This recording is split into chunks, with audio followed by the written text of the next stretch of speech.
আসসালামু আলাইকুম রহমতুল্লাহ বরকাত। বিসমিল্লাহির রহমানির রহিম। আলহামদুলিল্লাহ ওয়াসসালাতু ওয়াসসালামু আলা রাসূলিল্লাহ ওয়া আলা আলিহি ওয়া সাহবিহি আজমাইন ওয়া বাদ।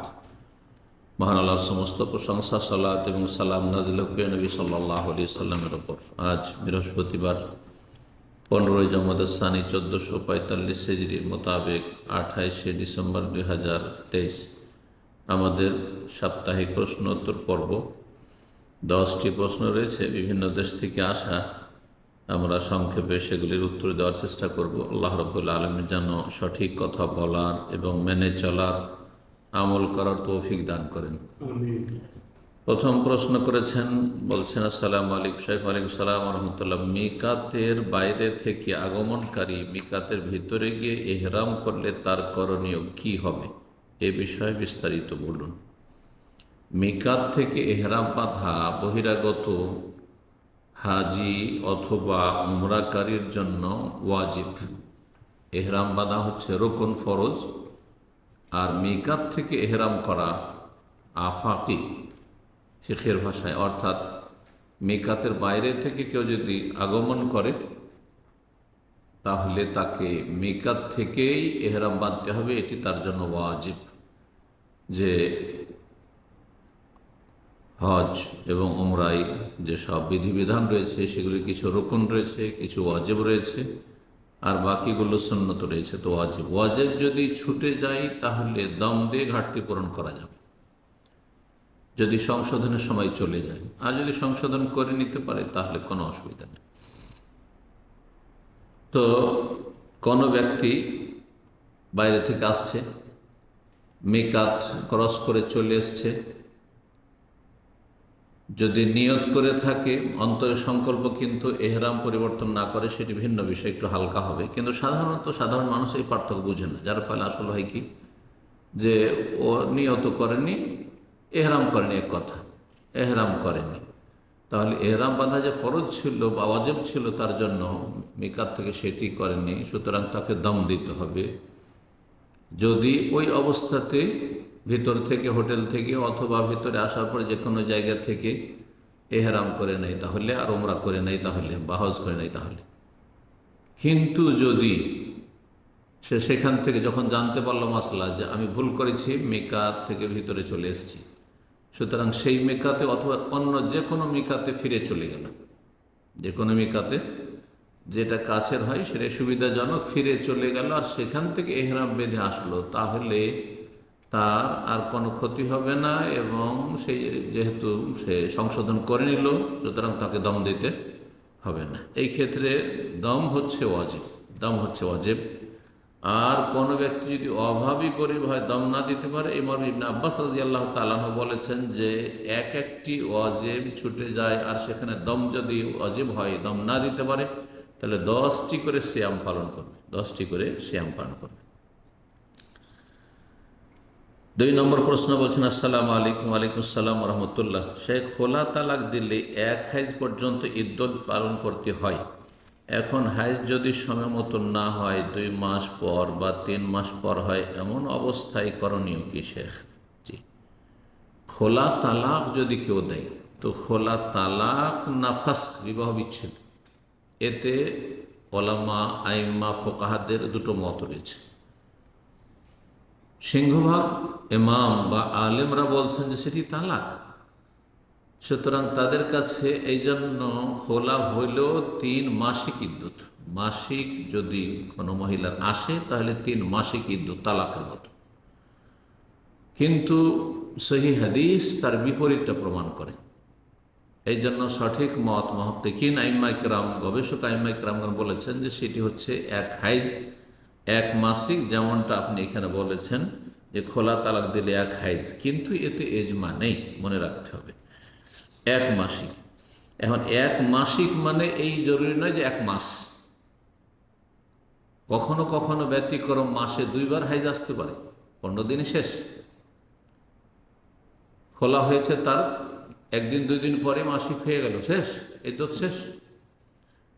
আবার কখনো বিলম্ব হতে পারে, 2 মাস 3 মাস, কোনো মহিলার বিভিন্ন সমস্যার কারণে 6 মাস মাসিক না আসতে পারে, তো হাইজ হলো না, যদিও 6 মাস চলে গেছে, তবুও তাকে অপেক্ষা করতে হবে। এক কথাই হাদিসে রয়েছে, হাদিস তিরমিজির 1105, 1106, সুনানে আবু দাউদের 1902 এবং হাদিস সহি, আল্লামা আলবানী সহি বলেছেন যে হাদিসে রয়েছেন নবী সাল্লাল্লাহু আলাইহি ওয়াসাল্লামের সামনে দুটো ঘটনা এসেছে। দুটো ঘটনাতে বলেছেন তাতাদ্দুবে হাইজা, এক মাসিক, এক হাইজ ইদ্যত পার করবে।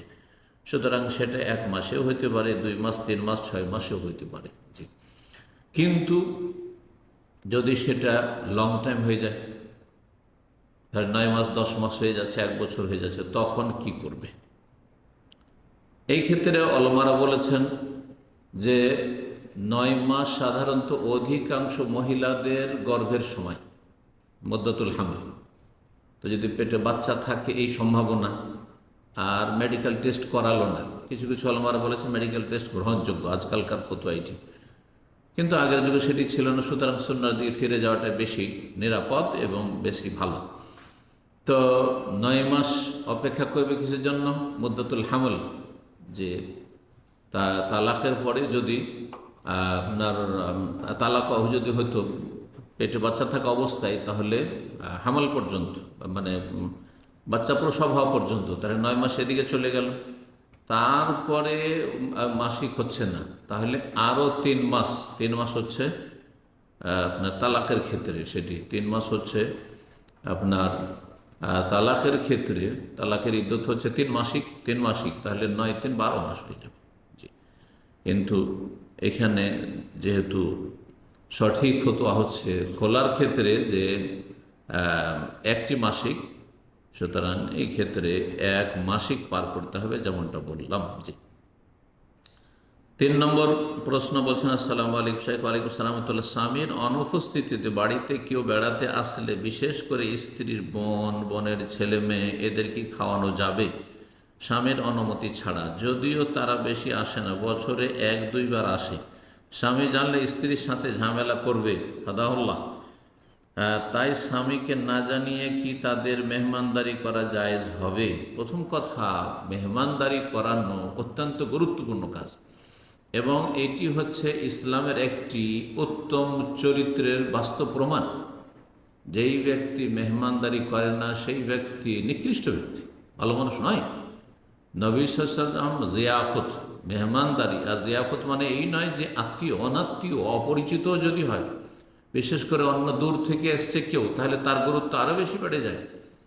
নবী সাল্লাল্লাহু আলাইহি ওয়াসাল্লাম জিয়াফত সালাসাতু আইয়াম, জিয়াফত হচ্ছে, আতিথ্য হচ্ছে, মেহমানদারি হচ্ছে 3 দিন।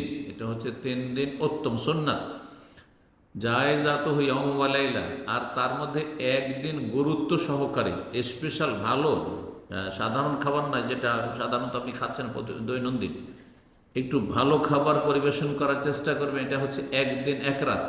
জি, আর 3 দিন পরে সাদাকা।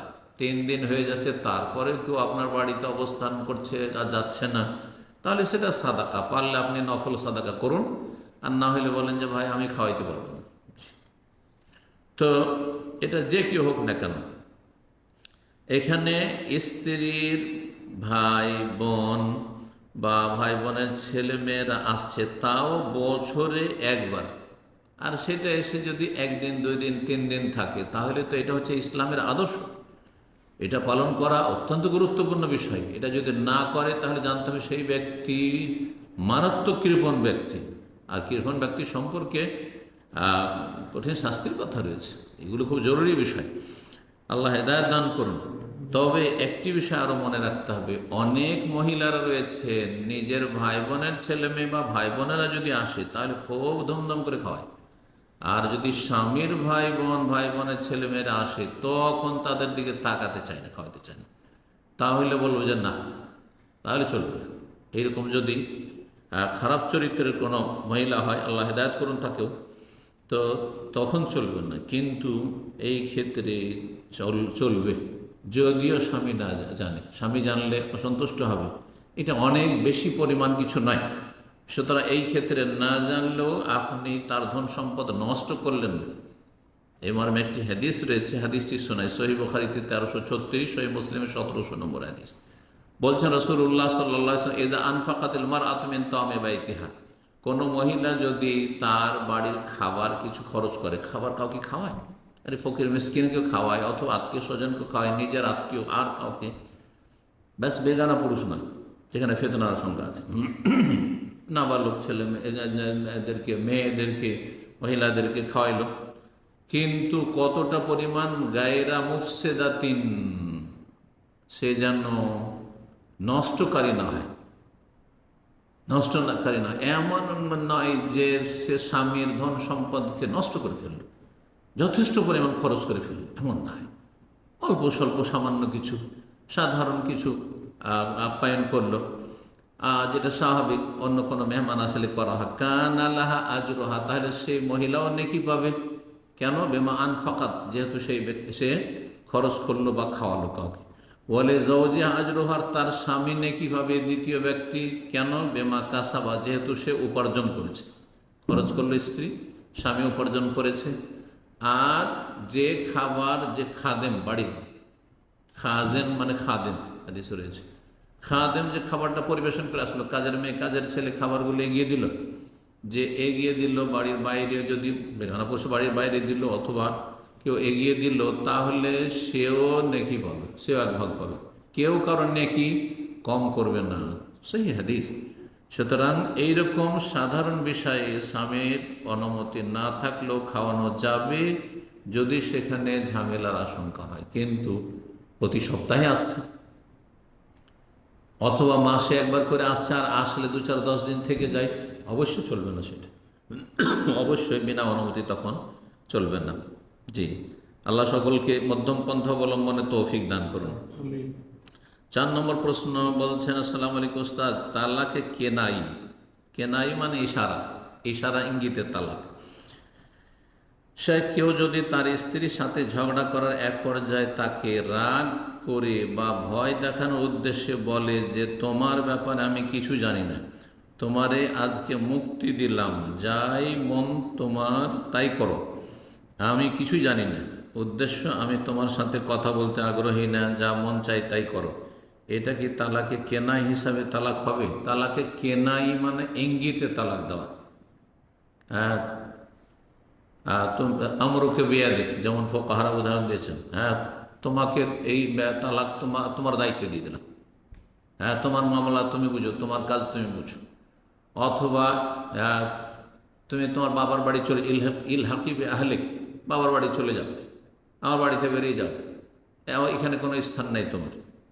এই ধরনের ভাষা যদি বলে, তাহলে নিয়তের উপর নির্ভরশীল শরীয়তের হুকুম। যদি নিয়ত করে যে আমি তোমাকে বললাম, স্ত্রীকে বললো যে বাপের বাড়ি চলে যা, আর উদ্দেশ্য তালাক, তাহলে তালাক হয়ে যায়।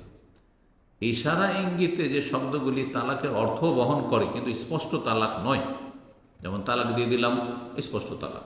যদি বলে যে না আমি রাগের মাথায় বলেছিলাম, হাসি রসিকতায় বলেছিলাম, এমনিতে বলেছিলাম, ভয় দেখানো যাবে, তবু তালাক হয়ে যাবে। যদি বলে ছেড়ে দিলাম, হ্যাঁ ছেড়ে দেওয়া তালাক, তালাক মানে শাব্দিক অর্থ ছেড়ে দাও, বাঁধন খুলে দাও, তো ছেড়ে দিলাম, তাহলে তালাক হয়ে যাবে, সে নিয়ত করুক আর না করুক। জি, কিন্তু যদি এমন কোনো শব্দ বলে যেটা এমনিতে একটু ধমক দেওয়ার জন্য, অথবা সে তালাকের অর্থ নেওয়া যেতে, অন্য কোনো অর্থ নেওয়া যেতে পারে, যেমন কিছু উদাহরণ দিলাম, তাহলে নিয়ত না করলে তালাক হবে না, তালাকের নিয়ত করলে তালাক হবে। তো যে ভাষাগুলির কথা বলেছেন, যে আমি তোমাকে মুক্তি দিয়ে দিলাম, তোর যেমন হয় তাই কর, ইত্যাদি ইত্যাদি, এগুলিতে নিয়ত যদি থাকে, স্বামীর ওকে জিজ্ঞাসা করবে, হ্যাঁ স্ত্রী জিজ্ঞেস করবে, অথবা বিচার সালিসের লোকেরা জিজ্ঞাসা করবে, আর পরিবারের লোকেরা, যে ছেলে মেয়ের পরিবারের লোকেরা জানবে তার কাছ থেকে উদ্দেশ্য কি, তোমার তালাক দেওয়ার উদ্দেশ্য, বলছে হ্যাঁ তালাক দেওয়ার উদ্দেশ্য, তাহলে তালাক এক তালাক হবে, এক তালাক হবে। জি, আল্লাহ হিদায়াত দান করুন। 5 নম্বর প্রশ্ন বলছেন, আসসালামু আলাইকুম শাইখ। ওয়ালাইকুম সালামতুল্লাহ, ফরজ সলাতের জিকির আজকারগুলো পরে পড়তে পারবো? ডিউটির কারণে অনেক সময় তাড়াতাড়ি চলে যেতে হয়, জাযাকাল্লাহু খাইরান। ফরজ সলাতের পরের জিকির, সলাতের পরের সাথে, অর্থাৎ সালাম ফিরার পরে যে সময়টি, এই সময়ের সাথে সম্পৃক্ত। সুতরাং এই সময় যদি গ্যাপ হয়ে যায় বেশি, তাহলে চলবে না। সেই মজলিসে বসে আছেন, আর হয়তো ডানে বামে দু একটি মাসলা মাসাইল বা কিছু কথা হয়ে গেল 5 মিনিট, তারপরে আপনি জিকির আজকার পড়ছেন, তাহলে তো চলবে। কিন্তু যখন মজলিস থেকে উঠে চলে আসলেন আর উঠে এসে সুন্নত শুরু করে দিলেন, আর সুন্নত পড়ার পরে বলছেন যে এখন আমি ফরজ সালাতের পরে জিকিরগুলি পড়ি, তাহলে না, জায়গা শেষ হয়ে গেছে। যেটা ক্ষেত্র ছিল জিকিরগুলি করা, সেটা শেষ হয়ে গেছে। মসজিদে থেকেও যদি না চলে, কিছুক্ষণ কোরআন পড়লেন আর তারপরে বলছেন এখন জিকির আজকার করি, না, চলবে না।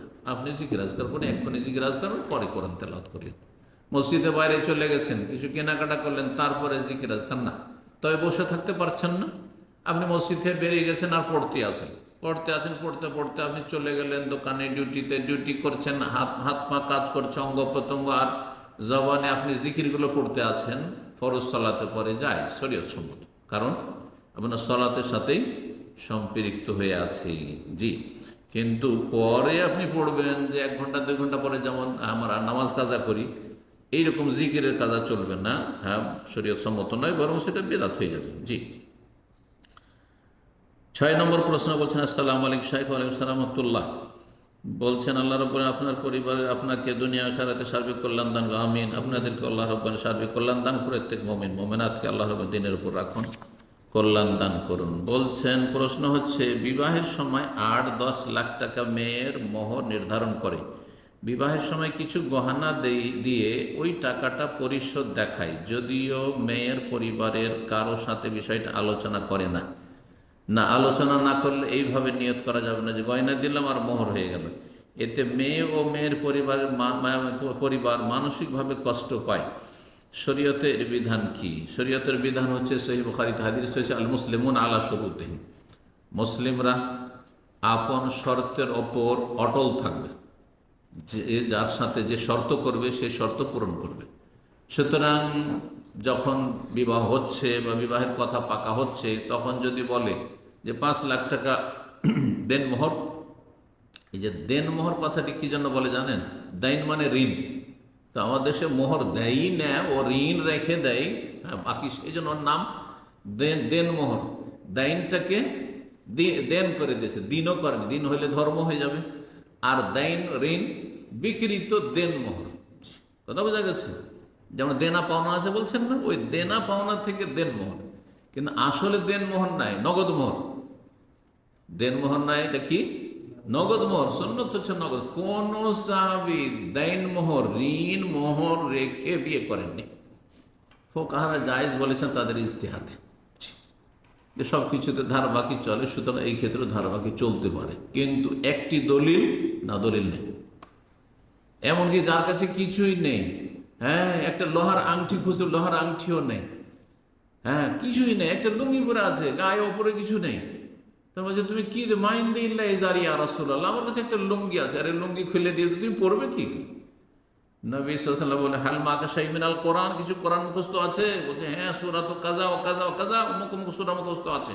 যাও তাহলে, ফাআল্লিমহা, ওকে গিয়ে শিখিয়ে দাও, তালিম দিয়ে দাও। কোরআন শিক্ষা, হ্যাঁ, টাকা পয়সা নাই, কিন্তু একটি উপকার, মানফাত, যা দিয়ে সেই মহিলা লাভবান হইল, কারো উপকার করে দেওয়া, এটাও মোহর হইতে পারে। আমি তোমাকে এই ভাষাটি শিখিয়ে দেবো, দিন শিখিয়ে দেবো, দুনিয়া শিখিয়ে দেবো, আমি তোমাকে এই কম্পিউটার শিখিয়ে দেবো, এটাই মোহর হতে পারে, যে কোনো শিক্ষা। আর সবচেয়ে উত্তম শিক্ষা হচ্ছে কোরআন। ফাআল্লিমহা, তাকে শিখিয়ে দাও। ফাকাদ যাওয়াজতুকা বিমা মা'আকা মিনাল কোরআন, যে কোরআন তোমার কাছে আছে, এই কোরআনের বিনিময়ে, আর কোরআন তাকে শিখিয়ে দেবে, এর বিনিময়ে তোমার বিয়ে তার সাথে দিয়ে দিলাম। কিন্তু এই বাকি মোহর, এটি ফুকাহাদের শুধু ইজতিহাদি ফতোয়া, এর পেছনে কোনো দলিল নেই। এই জন্য যারা ভালো মানুষ, যারা সুন্নতের অনুসারী হতে চায়, তারা এই বাকিতে বিয়ে শাদী করবে না। আর আলহামদুলিল্লাহ, আমরা আমাদের পরিবারে যেখানে আমাদের কথা চলে, সেখানে কোনো বাকি মোহর আমাদের চলে না, পরিবারে শুধু নয়, বংশে। আর এসব বাকি মোহর আমরা সাধারণত আমরা উপস্থিত থাকলে কখনোই চলে না। আল্লাহ রাব্বুল আলামিন সুন্নতের পাবন্দি করার তৌফিক দান করুন। জি, বলছিলাম যে যদি চুক্তি না হয়ে থাকে ওই সময়, আর পরে এদিকে গয়না দিল, আর 8-10 লাখ টাকা মোহর বাঁধলো, নির্ধারিত করলো, আর তারপরে পরে বলছে, ওই যে গয়নাটা দিয়েছিলাম না, ওইটা মোহর, পরে বলছে না, এটা জায়েজ না, এটা অন্যায় হবে। সুতরাং তারা না জায়েজ কাজ করবে। কিন্তু প্রথমখানে যদি চুক্তি করে নেয় বিয়ে পড়াবার আগে, যে আমরা যেটা গয়না দিচ্ছি সেটা এই যে 5 লাখ টাকা মোহর, তাতে আমরা কি করব, হ্যাঁ, কাটিয়ে দেবো, তাতে আমরা সামিল করব। তো জায়েজ, যত টাকা হয় সেটাতে 5 লাখের মধ্যে 2 লাখ 3 লাখ হয়ে গেল, আর বাকিটা থাকলো, বাকিটা দিয়ে দেবে এবং নগদ দেওয়াই সুন্নাত। 7 নম্বর প্রশ্ন বলছেন, আসসালামু আলাইকুম শেখ। ওয়ালাইকুম সালামতুল্লাহ। আমি বাহরাইন থাকি, এখানে তালিমুল কোরআন নামে একটি সংগঠন আছে যা পরিচালনা করেন জামাতে ইসলামী।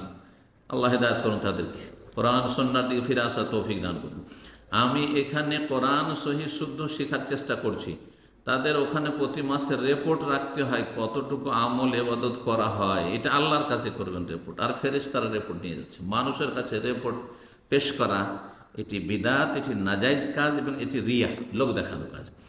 সে রিপোর্ট থাকে 5 ওয়াক্ত সালাত পড়েছি কিনা, কোরআন প্রতিদিন পড়েছি কিনা, কোরআনের অর্থ হাদিস কতটুকু শিখেছি, ঘুমানোর আগে আত্মশুদ্ধি করে ঘুমিয়েছি কিনা, আরও অনেক কিছু আছে যা রিপোর্ট করে তাদের দেখাতে হয়।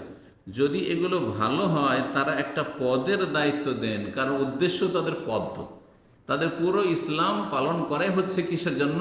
পদের জন্য। ছোট পদ করতে করতে করতে ওই আপনার কি দখল করা, পার্লামেন্ট দখল করা, হ্যাঁ, দেশের রাষ্ট্রীয় ক্ষমতা দখল করে।